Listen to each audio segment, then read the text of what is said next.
2015 সালে ইসলামী ব্যাংক ছিল বাংলাদেশের সবচেয়ে ভালো ব্যাংকগুলোর একটা ব্যাংকের ভালো হইতে যা যা দরকার তার সব কয়টা ইসলামী ব্যাংকের ছিল। তারল্য সংকট থাকা যাবে না, ইসলামী ব্যাংকের কোনো তারল্য সংকট ছিল না, ইনাফ লিকুইডিটি ছিল। সেকেন্ড, কাস্টমারের ট্রাস্ট থাকতে হবে অনেক, ইসলামী ব্যাংকের উপর মানুষের অনেক ট্রাস্ট ছিল। এবং থার্ড, কোনো বাজে লোন দেওয়া যাবে না, ইসলামী ব্যাংক তেমন কোনো বাজে লোন 2015 সাল পর্যন্ত দেয় নাই। ইনফ্যাক্ট আমি আপনাদের উদাহরণ দিই, তাহলে আপনারা বুঝবেন ওই সময় মানুষের ট্রাস্ট ইসলামী ব্যাংকের উপর কিরকম ছিল। 2015 সালে টোটাল যত রেমিটেন্স আসছে বাংলাদেশে তার 27%ই আসছে ইসলামী ব্যাংকে। এবং বাংলাদেশে কিন্তু টোটাল ব্যাংক 62টা। আপনি চিন্তা করেন 62টা ব্যাংকের কম্পিটিশনে টোটাল রেমিটেন্স যত আসছে বাংলাদেশে তার 27%ই নিয়ে গেছে একটা ব্যাংক, সেটা হলো ইসলামী ব্যাংক। শুধু তাই না, টেক্সটাইল অ্যান্ড গার্মেন্টস ইন্ডাস্ট্রির 5 ভাগের 1 ভাগ লোন নেওয়া হইতো সেই সময় ইসলামী ব্যাংক থেকে। ইসলামী ব্যাংক সবচেয়ে বড় কোম্পানিগুলোর একটা ছিল যারা ভালো লোন দিত।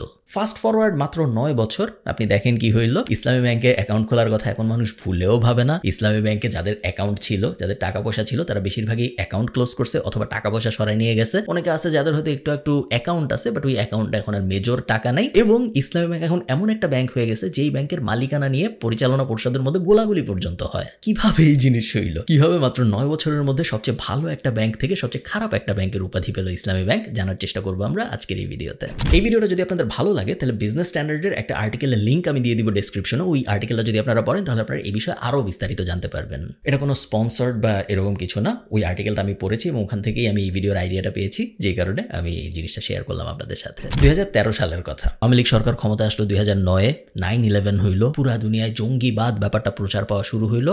বাংলাদেশেও জঙ্গিবাদ ব্যাপারটা আস্তে আস্তে জনপ্রিয় হওয়া শুরু হইলো এবং 2013 সালে হরকাতুল জিহাদের অনেকগুলা কর্মী আটক হয়। কর্মীদের আটক করে বলা হয় এই কর্মীরা বোমা বানাচ্ছিল এবং বাংলাদেশের বিভিন্ন জায়গায় একযোগে বোমা বিস্ফোরণের পরিকল্পনা করতেছিল সেই সময় হরকাতুল জিহাদ। মোটামুটি কাছাকাছি সময় 2013 সালেই বাংলাদেশে কাউন্টার টেরোরিজম অ্যাক্ট পাবলিশ হয়, যেটা দিয়ে বাংলাদেশ পুরো দুনিয়াকে বোঝায় যে বাংলাদেশ জঙ্গিবাদ মোকাবেলার ব্যাপারে বেশ সিরিয়াস। এইরকম ন্যারেটিভ যখন আশপাশে চলতেছে, আশপাশে সবাই জঙ্গিবাদ নিয়ে কথাবার্তা বলতেছে, প্রত্যেক সপ্তাহেই পেপারের হেডলাইনগুলোর কোনো না কোনোটায় জঙ্গিবাদ বিষয়ক কোনো না কোনো নিউজ থাকে। এরকম একটা সময় হঠাৎ করে কানাঘুষা শুরু হয় ইসলামী ব্যাংক জঙ্গিবাদের সাথে জড়িত, ইসলামী ব্যাংক জঙ্গিদের ফান্ড দেয়। এই কথা কোথা থেকে শুরু হইলো, এই কথা প্রথম কে বললো, কিভাবে এই ন্যারেটিভটা আসলো, এটা কেউ জানে না। হাউএভার ধারণা করা হয় যেহেতু ধর্মীয় একটা লিঙ্ক আছে, এই কারণে মানুষ কোনো না কোনোভাবে বা ওই সময়ের সরকার কোনো না কোনোভাবে এই ন্যারেটিভটা ছড়ায় দিতে পেরেছে যে ইসলামী ব্যাংক জঙ্গিবাদের সাথে জড়িত।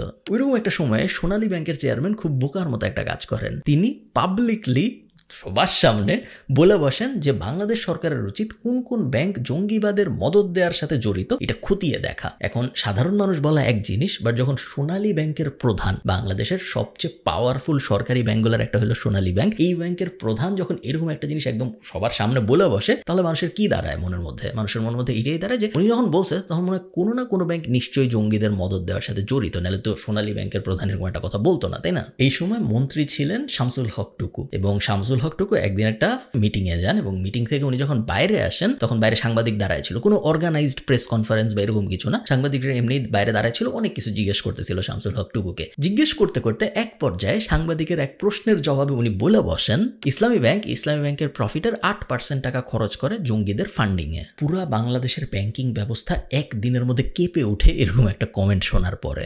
সবাই অবাক হয়ে যায়, কিন্তু স্বরাষ্ট্রমন্ত্রীর মতো একজন এরকম একটা কথা বলেছে, এটা তো ফেলে দেওয়া যায় না, তাই না? কেউ ফেলে দেয় না। এবং তার কিছুদিন আগে যেহেতু সরকারি আরেকটা ব্যাংকের প্রধান সিমিলার একটা কথা বলছিল, সবাই 2-2-4 মিলায় নেয় যে হ্যাঁ, সম্ভবত ইসলামী ব্যাংক জঙ্গিদের ফান্ড দেয়। বাংলাদেশ ব্যাংকের গভর্নর আতিকুর রহমান তখন ইমিডিয়েটলি একটা মিটিং ডাকেন এবং এই মিটিং এর ভিতরে উনি দেশি বিদেশি সব ব্যাংককে বলেন যে এগুলো সব রাজনৈতিক বক্তব্য, এগুলো শোনার কোনো দরকার নাই। আপনাদের যাদের সাথে ইসলামী ব্যাংকের বিভিন্ন বিজনেস আছে, আপনারা বিজনেসগুলো কন্টিনিউ করেন, আপনারা বিজনেসগুলো ক্যান্সেল করার কথা ভাববেন না। এই যখন অবস্থা, তখন আব্দুল মান্নান তৎকালীন ইসলামী ব্যাংকের সিইও, উনি মন্ত্রীর বাসায় যায়। সো টুকু সাহেবের বাসায় যে উনি জিজ্ঞেস করেন যে স্যার, আপনি এরকম একটা কথা কিভাবে বললেন? আপনার কাছে কি এভিডেন্স আছে এরকম একটা কথা বলার জন্য? আপনি যে হঠাৎ করে এরকম সাংবাদিকদের সামনে, পুরো দুনিয়ার সামনে বলে বসলেন যে ইসলামী ব্যাংকের প্রফিটের 8% যায় জঙ্গিদের মদত দিতে, আমাদের তো অনেক ক্ষতি হয়ে গেল এটা বলার কারণে। শামসুল হক টুকু উত্তরে বলেন যে আমি বলতে বলতে এটা বলে ফেলছি, it slipped out of my tongue.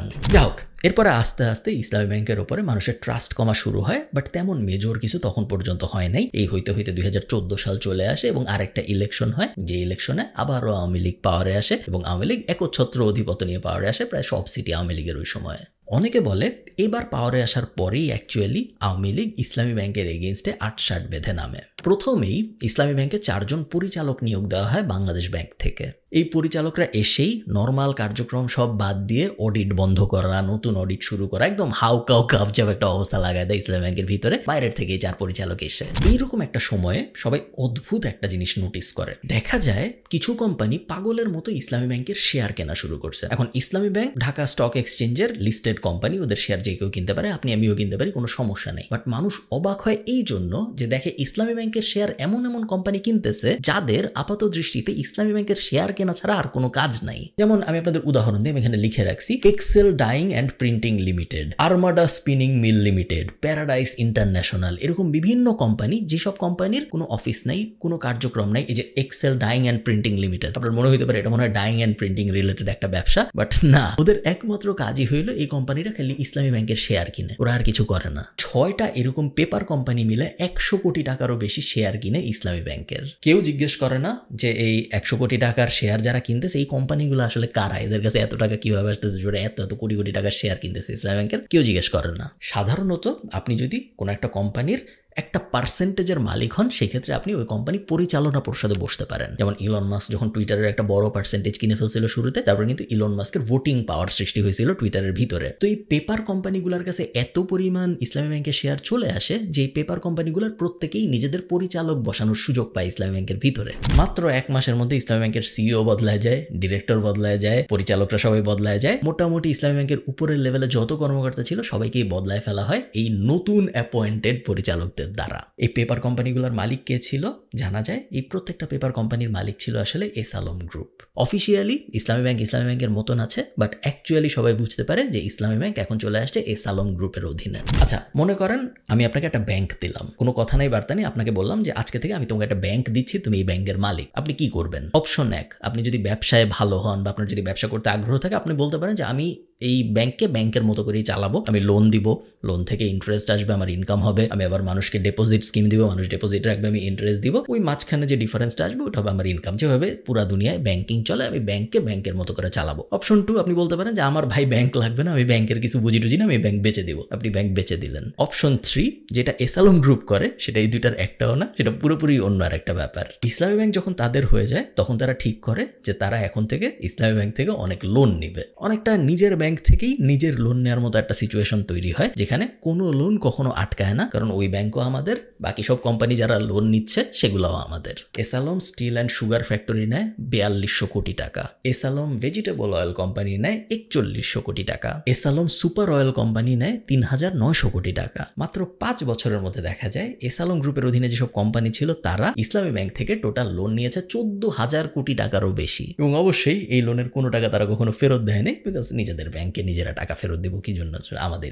শুধু যে এস আলম গ্রুপের অধীনের কোম্পানিগুলো লোন নিয়েছে তা না, এস আলম সাহেবের ব্যক্তিগত দুনিয়ার মানুষজনও কিন্তু ইসলামী ব্যাংক থেকে লোন নিছে। ওনার যে ছেলে, তিনি তার নিজের কোম্পানি প্রতিষ্ঠা করার জন্য ইসলামী ব্যাংক থেকে নিয়েছে 1400 কোটি টাকা। ওনার জামাই তার নিজের কোম্পানি দাঁড় করানোর জন্য নিয়েছে 1600 কোটি টাকা। ওনার ভাতিজা এবং ভাতিজার বউ দুইজন ঠিক করছে নিজেরা কোম্পানি দাঁড় করাবে, দুইজন মিলে নিয়েছে 1000 কোটি টাকা। আদিল কর্পোরেশন এবং সাদিয়া ট্রেডার্স, এটা হইল গিয়ে ওই দুই কোম্পানির নাম যারা 1000 কোটি টাকা নিয়েছে।